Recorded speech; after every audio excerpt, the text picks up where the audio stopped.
വിഴിഞ്ഞം വിഷയത്തിൽ അവകാശവാദമുയർത്തി മുന്നണികൾ. വിഴിഞ്ഞം തുറമുഖം ഔപചാരിക ഉദ്ഘാടനത്തിലെത്തി നിൽക്കുമ്പോഴും അറബിക്കടലിലെ അടങ്ങാത്ത തിര പോലെ രാഷ്ട്രീയ വിവാദങ്ങൾ തീരത്ത് അടിച്ചു കയറുകയാണ്.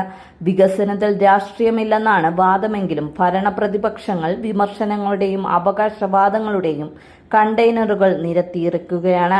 ഉമ്മൻചാണ്ടിയും UDF സർക്കാരും ഒഴുക്കിയ വിയർപ്പിന്റെ കണക്ക് നിരത്തുകയാണ് പ്രതിപക്ഷം.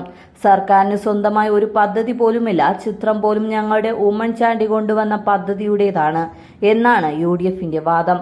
1991 UDF സർക്കാരിൽ തുറമുഖ മന്ത്രിയായിരുന്ന MV രാഘവൻ വിഴിഞ്ഞത്തിന്റെ സാധ്യത പരിശോധിക്കാൻ തീരുമാനിച്ചതു മുതൽ 2015 അദാനി പോർട്സിനെ കരാർ ഏൽപ്പിച്ച് അതേ വർഷം ഡിസംബറിൽ മുഖ്യമന്ത്രി ഉമ്മൻചാണ്ടി തറക്കല്ലിട്ടതിലുവരെയുള്ള നാഴികക്കല്ലുകൾ പ്രതിപക്ഷം നിരത്തുന്നു. കൈവിട്ടുപോയ പദ്ധതി ഗൗതം അദാനിയെ അന്ന് UDFിലായിരുന്ന KV തോമസിന്റെ ഡൽഹിയിൽ പോയി കണ്ട് പുനരുജ്ജീവിപ്പിച്ചതും ഉമ്മൻചാണ്ടിയും മന്ത്രിയായിരുന്ന K ബാബുവും ചേർന്നാണ്. പ്രധാനമന്ത്രി നരേന്ദ്രമോദിയുമായി അദാനിക്കുള്ള അടുപ്പം കോൺഗ്രസിലെ ദേശീയ നേതാക്കളിൽ ചിലർ ചൂണ്ടിക്കാണിച്ചപ്പോൾ ഒപ്പം നിന്നത് AK ആന്റണിയായിരുന്നു. പ്രക്ഷോഭത്തിന് ഇറങ്ങിയെങ്കിലും പദ്ധതി യാഥാർത്ഥ്യമാക്കാൻ അദാനി മാത്രമാണ് വഴിയെന്നും അതിന് എന്ത് വഴി കേൾക്കാൻ തയ്യാറാണെന്നും ഉമ്മൻചാണ്ടി വ്യക്തമാക്കി. പദ്ധതി മുന്നോട്ട് നീങ്ങിയപ്പോൾ കരാറിലെ വ്യവസ്ഥകളോട് ആണ് എതിർപ്പെന്ന് LDF മയപ്പെടുത്തി.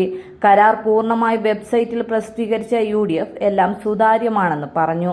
തുടർന്ന് വന്ന പിണറായി സർക്കാരും പദ്ധതി മുന്നോട്ട് നയിച്ചു. കരാറുമായി ബന്ധപ്പെട്ട് CAGയുടെ പരാമർശവും തുടർന്നു. ജുഡീഷ്യൽ അന്വേഷണവും വന്നെങ്കിലും പദ്ധതി തടസ്സപ്പെടാതിരിക്കാൻ സർക്കാർ ശ്രദ്ധിച്ചു. തിരഞ്ഞെടുപ്പുകൾ മുന്നിൽ കണ്ട് തുറമുഖത്തിന്റെ മേൽവിലാസത്തിലുള്ള വികസന പ്രതിച്ഛായ കുപ്പായം LDF അണിഞ്ഞുകഴിഞ്ഞു. കഴിഞ്ഞ തിരഞ്ഞെടുപ്പിൽ ജനപക്ഷം എന്ന മുദ്രാവാക്യവുമായി എത്തിയ LDF ഇക്കുറി വികസന പക്ഷം എന്ന മുദ്രാവാക്യം ഉയർത്തും. ഇത് രാഷ്ട്രീയമായി ഉണ്ടാകാവുന്ന ആഘാതം പ്രതിപക്ഷത്തിന് നന്നായി അറിയാം. എത്ര അവകാശവാദം ഉന്നയിച്ചാലും പദ്ധതിക്കെതിരെ LDF മുൻപുയർത്തിയ മുദ്രാവാക്യങ്ങൾ ജനങ്ങൾക്ക് ഓർമ്മയുണ്ടെന്ന് UDF ആവർത്തിക്കുന്നു.